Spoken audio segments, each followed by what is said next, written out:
ಪುನಃ ಒಂದ್ಸಲ ನಾನು ಯೇಸು ಕ್ರಿಸ್ತನ ಹೆಸರಿನಲ್ಲಿ ನಿಮ್ಮೆಲ್ಲರಿಗೆ ನಾನು ಸ್ವಾಗತ ಮಾಡುವಂತನಾಗಿದ್ದೇನೆ. ಈ ಒಂದು ಭಾನುವಾರ ದಿವಸ ನಾವು ಆನ್ಲೈನ್ ಸರ್ವಿಸ್ನಲ್ಲಿ ನಮ್ಮ ಮನೆಗಳಲ್ಲಿ ಕುಳಿತುಕೊಂಡು ದೇವರನ್ನು ನಾವು ಆರಾಧಿಸುತ್ತಾ ಇದ್ದೇವೆ, ದೇವರನ್ನು ನಾವು ಸ್ತೋತ್ರ ಪಡಿಸುತ್ತಾ ಇದ್ದೇವೆ. ಸತ್ಯವೇದದಲ್ಲಿ ಕೀರ್ತನೆಯಲ್ಲಿ 31ನೇ ಭಾಗದಲ್ಲಿ 1 से 4 भजन संहिता उसका 31 वचन 1 से लेकर 4 वचन हम इस समय पढ़ेंगे. Psalms 31 verses 1 to 4. ಯೆಹೋವನೇ, ನಿನ್ನ ಮೊರೆಹೊಕ್ಕಿದ್ದೇನೆ, ನನಗೆ ಎಂದಿಗೂ ಆಶಾ ಭಂಗ ಪಡಿಸಬೇಡ. ನಿನ್ನ ನೀತಿ ಅನುಸಾರವಾಗಿ ನನ್ನನ್ನು ರಕ್ಷಿಸು. ಕಿವಿಗೊಟ್ಟು ಕೇಳಿ ಬೇಗ ನನ್ನನ್ನು ಬಿಡಿಸು. ನನ್ನನ್ನು ರಕ್ಷಿಸುವ ಆಶ್ರಯಗಿರಿಯೂ ದುರ್ಗಸ್ಥಾನವೂ ಆಗಿರು. ನೀನೇ ನನ್ನ ಬಂಡೆಯು ಕೋಟೆಯೂ ಆಗಿದ್ದೀಯಲ್ಲ. ಆದ್ದರಿಂದ ನಿನ್ನ ಹೆಸರಿನ ನಿಮಿತ್ತ ದಾರಿ ತೋರಿಸಿ ನನ್ನನ್ನು ನಡೆಸು. ಶತ್ರುಗಳು ನನಗೆ ರಹಸ್ಯವಾಗಿ ಒಡ್ಡಿದ ಬಲೆಯೊಳಗೆ ಸಿಕ್ಕಿಬೀಳದಂತೆ ನನ್ನನ್ನು ಕಾಪಾಡು. ಈ ಒಂದು ಕ್ಷಣದಲ್ಲಿ ನಾವು ದೇವರ ವಾಕ್ಯವನ್ನು ಕೇಳೋಕ್ಕಿಂತ ಮುಂಚಿತವಾಗಿ ಒಂದು ಪ್ರಾರ್ಥನೆಯ ರಾಗವನ್ನು ನಾವು ಹಾಡಿಕೊಳ್ಳೋಣ. ನನ್ನ ಹತ್ತಿರವಿರು ಓ ಯೇಸುವೆ, ನಾನು ನಿನ್ನನ್ನು ಬಿಟ್ಟು ಬಾಳಲಾರೆನು. ಈ ಒಂದು ರಾಗದ ಮೊದಲನೆಯ 2 ಚರಣಗಳನ್ನು ನಾವು ಹಾಡಿಕೊಳ್ಳೋಣ. ನನ್ನ ಹತ್ತಿರವಿರು ಓ ಯೇಸುವೆ, ನಾನು ನಿನ್ನನ್ನು ಬಿಟ್ಟು ಬಾಳಲಾರೆನು. ನನ್ನ ಹತ್ತಿರವಿರು ಓ ಯೇಸುವೆ, ನಾನು ನಿನ್ನನ್ನು ಬಿಟ್ಟು ಬಾಳಲಾರೆನು. Hallelujah, hallelujah, hallelujah, hallelujah, hallelujah, hallelujah, hallelujah, hallelujah. ಕತ್ತಲೆಯ ಸಮಯದಿ ಬೆಳಕಾಗಿರು, ಮರಣದ ಸಮಯದಿ ಜೀವವಾಗಿರು. ಕತ್ತಲೆಯ ಸಮಯದಿ ಬೆಳಕಾಗಿರು, ಮರಣದ ಸಮಯದಿ ಜೀವವಾಗಿರು. ನನ್ನ ಹತ್ತಿರವಿರು ಓ ಯೇಸುವೆ, ನಾನು ನಿನ್ನನ್ನು ಬಿಟ್ಟು ಬಾಳಲಾರೆನು. ನನ್ನ ಹತ್ತಿರವಿರು ಓ ಯೇಸುವೆ, ನಾನು ನಿನ್ನನ್ನು ಬಿಟ್ಟು ಬಾಳಲಾರೆನು. ಕಣ್ಣೀರಿನ ಸಮಯದಿ ತಾಯಿಯಾಗಿರು, ಸಾಲದ ಸಮಯದಿ ತಂದೆಯಾಗಿರು. ಕಣ್ಣೀರಿನ ಸಮಯದಿ ತಾಯಿಯಾಗಿರು, ಸಾಲದ ಸಮಯದಿ ತಂದೆಯಾಗಿರು. ನನ್ನ ಹತ್ತಿರವಿರು ಓ ಯೇಸುವೆ, ನಾನು ನಿನ್ನನ್ನು ಬಿಟ್ಟು ಬಾಳಲಾರೆನು. ನನ್ನ ಹತ್ತಿರವಿರು ಓ ಯೇಸುವೆ, ನಾನು ನಿನ್ನನ್ನು ಬಿಟ್ಟು ಬಾಳಲಾರೆನು. Hallelujah, hallelujah, hallelujah, hallelujah, hallelujah, hallelujah, hallelujah, hallelujah. ಈ ಒಂದು ಸಮಯದಲ್ಲಿ ನಾವು ಸತ್ಯವೇದದಲ್ಲಿ ಗಲಾತ್ಯದವರಿಗೆ ಬರೆದ ಪತ್ರಿಕೆಯಲ್ಲಿ ಶ್ರೀ ಪೌಲನು ಬರೆದ ಪತ್ರಿಕೆ ಗಲಾತ್ಯದವರಿಗೆ 4ನೇ ಸಂಧಿ ಒಂದರಿಂದ ನಾವು 7 ವಚನದಲ್ಲಿ ನಾವು ನೋಡುವಂತರು ಆಗಿದ್ದೇವೆ. ಗಲಾತಿಯನ್ಸ್ ಚಾಪ್ಟರ್ 4 ವರ್ಸಸ್ 1 to 7. ಇಲ್ಲಿ ಏನದ ಬಹಳ ಮಹತ್ವವುಳ್ಳ ವಾಕ್ಯವು पौलನು ನಮಗೆ ಹೇಳಿಕೊಡುವಂತನಾಗಿದ್ದಾನೆ. पौलुस जो है बहुत ही अच्छी तरह से वो यहाँ पर समय के विषय में कहता है. अगर हम गलातिಯ चौथा देखेंगे, ಕಾಲ ಪರಿಪೂರ್ಣವಾದಾಗ ದೇವರು ತನ್ನ ಮಗನನ್ನು ಕಳಿಸಿಕೊಟ್ಟನು. जब समय पूरा हुआ, परमेश्वर ने जो है अपने पुत्र यीशु को जो है इस संसार पर जो है भेज दिया. when the time was full, when the time was prepared, जब दुनिया पूरा तैयार था या फुल टाइम हुआ, उस समय में परमेश्वर ने अपने पुत्र को भेजा है. क्या परमेश्वर समय को पूरा करता है? क्या परमेश्वर समय को चलाता है? अगर हम इस दुनिया को देखेंगे तो इंसान जो है बहुत ही जो है उन्होंने समय का जो है पूरा उन्होंने वर्णन किया है, समय के बारे में कहा है. और उसी के अनुसार हम जो है आज 24 तास, दिन में जो है 24 तास को हम देखते हैं और एक दिन को जो है उसको हिसाब में करते हैं. इस प्रकार से जो है इंसान ने खोज किया है, सब कुछ किया है और ये टाइम कभी आगे पीछे नहीं होता. एक दिन का जो पूरा काल है वो कभी आगे पीछे नहीं होता. इसके लिए इंसान ने ये कहा है कि कोई तो है इस दुनिया में या इस यूनिवर्स जो है भूमंडल पे जो है पूरा नियंत्रण रखकर पूरा चलाता है. कोई तो है, वो कोई नहीं है, वो केवल परमेश्वर है. ಆತನು ದೇವರಾಗಿದ್ದಾನೆ. ಇಡೀ ಭೂಮಿಯನ್ನು ಆತನು ಸಮಯ ಕಾಲತಕ್ಕಾಗಿ ಎಲ್ಲವನ್ನು ನಡೆಸುವಂತನು ಆಗಿದ್ದಾನೆ. ನಾವು ಹೇಳ್ತೇವೆ ದೇವರು ಭೂಮಿ ಆಕಾಶವನ್ನು ನಿರ್ಮಾಣ ಮಾಡಿದನು, ಅದರ ಮೇಲೆ ಆತನು ಪಶು ಪಕ್ಷಿಗಳನ್ನು ನಿರ್ಮಾಣ ಮಾಡಿ ಸೂರ್ಯ ಚಂದ್ರಗಳನ್ನು ಇಟ್ಟನು. ದಿವಸಕ್ಕಾಗಿ ಸೂರ್ಯನು, ಸಾಯಂಕಾಲಕ್ಕಾಗಿ ರಾತ್ರಿಗಾಗಿ ಚಂದ್ರನು ಎಂಬುದಾಗಿ ನಮಗೆ ಸತ್ಯವೇದ ನಮಗೆ ಆದಿಕಾಂಡದಲ್ಲಿ 1ನೇ ಸಂಧಿ 2ನೇ ಸಂಧಿ ನಮಗೆ ತಿಳಿಸಿಕೊಡುತ್ತದೆ. जो है उत्पत्ति उसका पहला अध्याय 2रा अध्याय ये कहता है कि परमेश्वर ने है जो है आकाश और पृथ्वी की उसने रचना किया और जो है उजाला देने के लिए उसने जो है दिन में सूरज को रखा और संध्या काल में जो है और रात में जो उजाला देने के लिए उसने चांद को रखा है. ये टाइम को जो है चलाता है. यानी परमेश्वर कहीं ना कहीं इन सारी चीज़ों के पीछे जो है वो जो है करता है. यानी वो उत्पन्न करने वाला परमेश्वर है. केवल इस पृथ्वी के बारे में नहीं, लेकिन दूसरे ग्रहों के विषय में भी आज दुनिया या साइंस ने जो है खोज कर लिया है और अलग अलग ग्रह में अलग अलग टाइम का निर्धारित है और उसी के अनुसार वो चीज़ सब चलता है. ये मैं कहना चाह रहा हूँ कि परमेश्वर जो है द क्रिएटर ऑफ टाइम, वो जो है समय को निर्माण करता है और समय को चलाता है. वो अपने अनुसार, अपने इच्छा के अनुसार उसने जो है इस दुनिया को पूरा उसने बनाया और उसमें जो उसने मनुष्य को भी बनाया और उन्हें बढ़ने की जो है आशीष को भी दे दिया. और वो जो है समय को रखा है. क्या है? समय को जो है बीज बोना है और काटना है. इन सारे बातों को जो है परमेश्वर जो है रखा कर देखते हैं. ये तो समय का कर्ता के बारे में हम देखते हैं. दूसरी बात अगर हम देखेंगे कि ये परमेश्वर जो है अपने समय को अपने अनुसार चलाता है, यानी अपने कार्य को समय के अनुसार वो करता है. मनुष्य के जीवन में परमेश्वर ने जो है अब्राहम को 75 ईयर्स में 75 उस उम्र में परमेश्वर ने उसको बुलाया और उसने ये वाग्दान किया कि मैं जो है तुझे एक संतान दूंगा, उस संतान के द्वारा जो है अधिक जो है जन समूह को मैं तैयार करूंगा और वो मेरे लोग होंगे, मैं उन्हें आशीष दूंगा और वे जो है परमेश्वर के कार्य को प्रकट करेंगे. ಆತನು ದೇವರು ಇದು ಹೇಳುವಂತನಾಗಿದ್ದಾನೆ, ನಾನು ನಿನಗೆ ಏನದ ಮಗುವನ್ನು ಕೊಡುತ್ತೇನೆ ಎಂಬುದಾಗಿ ಹೇಳಲ್ಪಡ್ತದೆ.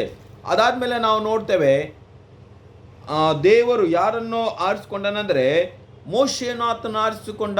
परमेश्वर ने मूसा को उसने चुना. कितने उम्र में? 80 उम्र में, 80 ईयर्स में हम देखते हैं परमेश्वर ने मूसा को चुना.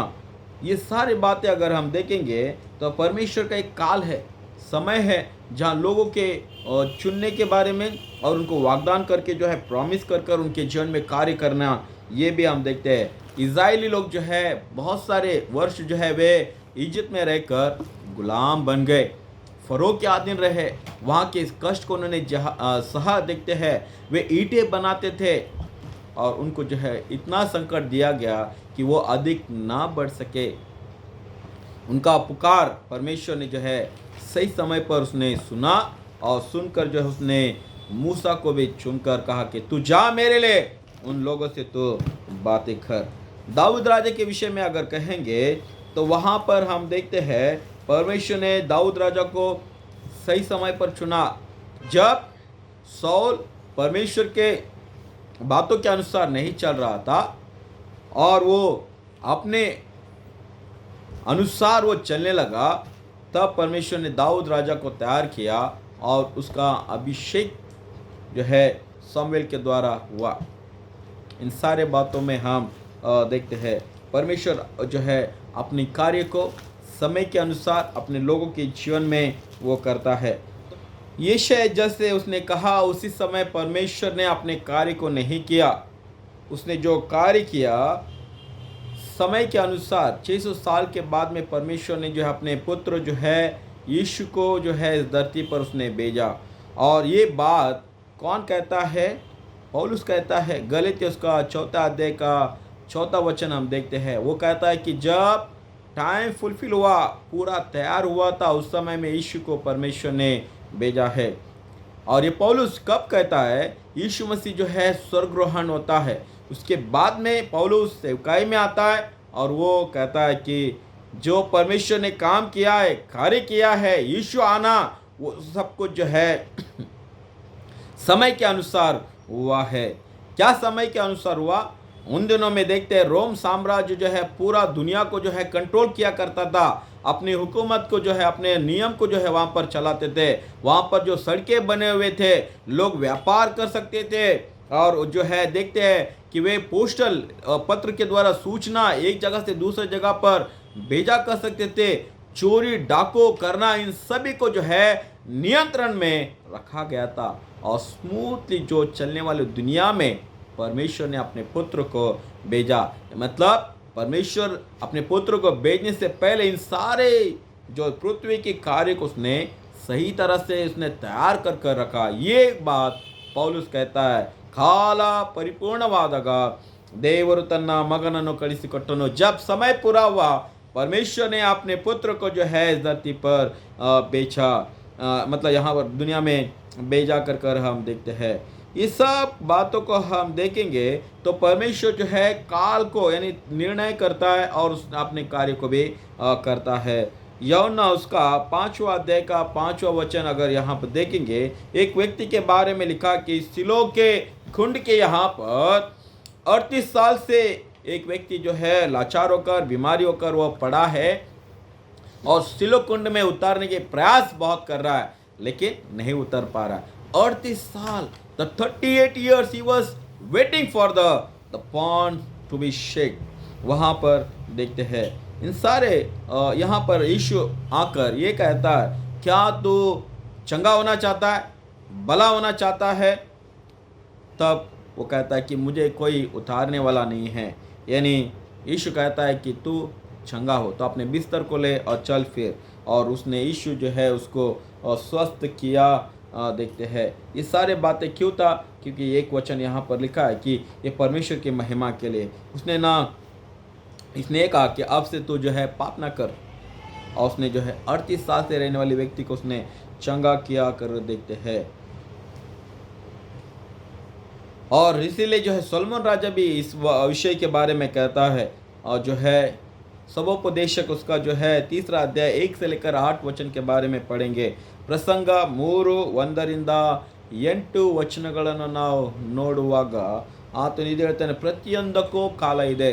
हर एक चीज़ के लिए एक काला है। काला लुप्त आगलिके अथवा मतलब जो है माय होने के लिए, गायब होने के लिए, आकाश के नीचे चलने के लिए हर एक चीज़ के लिए एक समय का निर्णय रखा गया है। पैदा होने का समय और मरने का समय और जो है बीज को बोने का समय, काटने का समय और बटोरने का समय, और जो इस सीज़न के बारे में बता रहा है। मतलब जो है निसर्ग के बारे में, जो है वातावरण के बारे में बताया गया है कि हर एक के लिए परमेश्वर ने जो है समय रखा गया है। प्रियो, आज हम बारिश जो है इस सीज़न में है और वो सीज़न हर साल बराबर आता है और बराबर चला जाता है ना, है कि नहीं। परमेश्वर ने इस सीज़न को बना कर रखा है। धूप का काल बनाया है, ठंडी का समय बनाया है। हमारे भारत देश में तीन सीज़न के बारे में हम हमेशा देखते हैं। वो समय पे आता रहता है। अलग अलग जगह पर जो सीज़न है वो हिसाब से जो है आता है जाता है। वहाँ के लोगों के लिए परफेक्ट है, हर चीज़ जो सही है और परमेश्वर ने जो है बनाया है। और मेरे जीवन में, आपके जीवन में जो कुछ भी आज हो रहा है, कार्य हो रहा है, और जो भी विषय है, परमेश्वर के हाथ में सौंपे। ये कहे कि प्रभु तू अपने समय के अनुसार, अपनी योजना के अनुसार मेरे जीवन में तो कार्य कर। मेरी पढ़ाई है प्रभु, तो मेरी पढ़ाई को तो सही करा। प्रभु मुझे काम मिलना है, तो प्रभु तो अपने समय के अनुसार मुझे दे, तेरी इच्छा के अनुसार दे।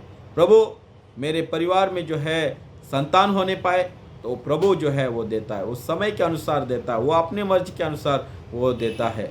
तो लेकिन जब परमेश्वर अपने समय के अनुसार जब कार्य करता है, हम रोकने वाले नहीं होना चाहिए, हम उसे ग्रहण करने वाले होना चाहिए, हम सिद्ध रहने वाले लोग होना चाहिए। परमेश्वर जो है इन सारे विषय में मैं ये कहना चाहूँगा प्रियो, जिन किसी के जीवन में परमेश्वर कार्य करना चाहता है, उस समय we have to be ready, we have to be prepared ourselves. हम अपने आप को जो है तैयार करना है और सिद्ध रहना। ये कहे कि प्रभु मैं सिद्ध हूँ, अपने समय के अनुसार मेरे जीवन में कार्य कर, तू मुझे तैयार कर कि ताकि तेरे लक्ष्य को, तेरे दर्शन को, तेरी सेवा को, तेरी बातों को मैं करता रहूं।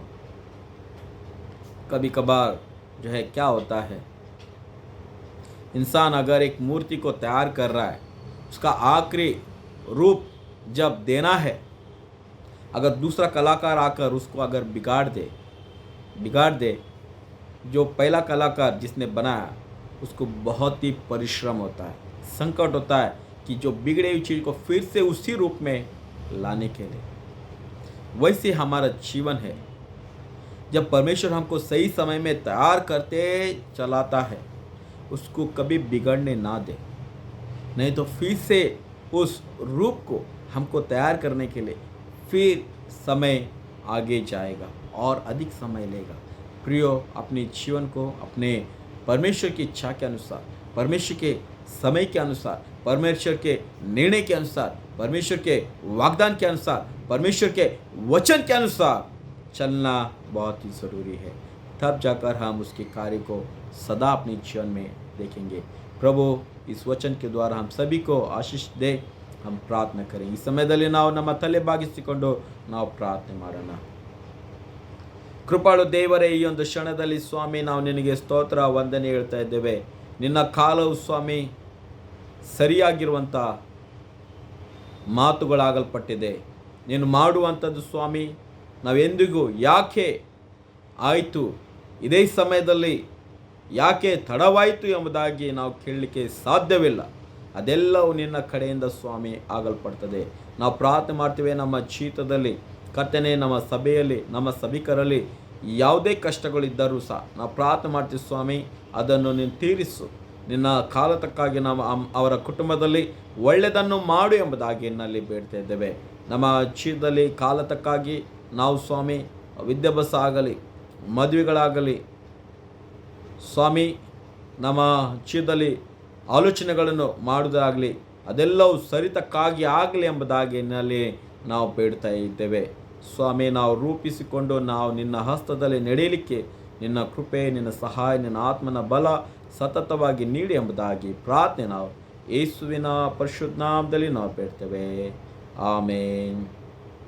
ಪರಲೋಕದ ತಂದೆ, ನಿನ್ನ ನಾಮ ಪರಿಶುದ್ಧಪಡಲಿ, ನಿನ್ನ ರಾಜ್ಯ ಬರಲಿ, ನಿನ್ನ ಚಿತ್ತವು ಪರಲೋಕದಲ್ಲಿ ನೆರವೇರುವ ಪ್ರಕಾರ ಭೂಲೋಕದಲ್ಲಿ ನೆರವೇರಲಿ। ನಮ್ಮನ್ನು ಆಹಾರ ದಯಪಾಲಿಸಿಕೊಡು, ನಮಗೆ ತಪ್ಪು ಮಾಡಿದರೆ ನಾವು ಕ್ಷಮಿಸುತ್ತೆ, ನಮ್ಮ ತಪ್ಪುಗಳನ್ನು ಕ್ಷಮಿಸು, ನಮ್ಮನ್ನು ಶೋಧನೆಗೆ ಸೇರಿಸದೆ ಕೇಳಿಂದ ತಪ್ಪಿಸು, ಯಾಕಂದರೆ ರಾಜ್ಯ ಬಲವು ಮಹಿಮೆ ಸದಾಕಾಲವು ನಿಂದೆ ಸ್ವಾಮಿ, ಆಮೇನ್। ಈಗಲೂ ನಮ್ಮ ಕರ್ತನಾಗಿರುವಂಥ ಯೇಸು ಕ್ರಿಸ್ತನ ಕೃಪೆಯು, ತಂದೆ ದೇವರ ಪ್ರೀತಿ, ಪರಿಶುದ್ಧಾತ್ಮನ ಅನುತೆ ಸಹವಾಸವು ನಮ್ಮೆಲ್ಲರ ಜೀವಿತದೊಂದಿಗೆ ಇಂದಿಗೂ ಎಂದೆಂದಿಗೂ ನೆಲೆಯಾಗಿರಲಿ, ಆಮೇನ್। ಈ ಒಂದು ಆನ್ಲೈನ್ ಸರ್ವಿಸ್ನಲ್ಲಿ ನೀವೆಲ್ಲರೂ ಭಾಗವಹಿಸಿದ್ದಕ್ಕಾಗಿ ನಾನು ನಿಮಗೆ ವಂದನೆ ಹೇಳುವಂತನಾಗಿದ್ದೇನೆ। ಈ ವಾಕ್ಯಗಳನ್ನು ಕೇಳಿರಿ, ಇನ್ನೂ ಅನೇಕ ನಮ್ಮ ಸಭಿಕರಿಗೆ ಕಳಿಸಿಕೊಡ್ರಿ। ದಯಮಾಡಿ ಯಾರಿಗೆ ಸಿಗೋದಿಲ್ಲ, ನೀವು ನಮಗೆ ಚರ್ಚಿನ ಗ್ರೂಪ್ನಲ್ಲೇ ನೀವು ಮೆಸೇಜ್ ಹಾಕಿದೆ ಆದರೆ ನಿಮಗೆ ಕಳಿಸಲ್ಪಡುವಂಥದ್ದು ಆಗಿದೆ. ಈ ಒಂದು ದಿನ ಕಷ್ಟ ಕಾಲದ ದಿನ, ಆದರೆ ದೇವರು ತನ್ನ ಕಾಲದಲ್ಲಿ ತನ್ನ ಸಮಯದಲ್ಲಿ ಎಲ್ಲವನ್ನು ಸರಿಪಡಿಸುವಂತನೂ ಆಗಿದ್ದಾನೆ. Thank you.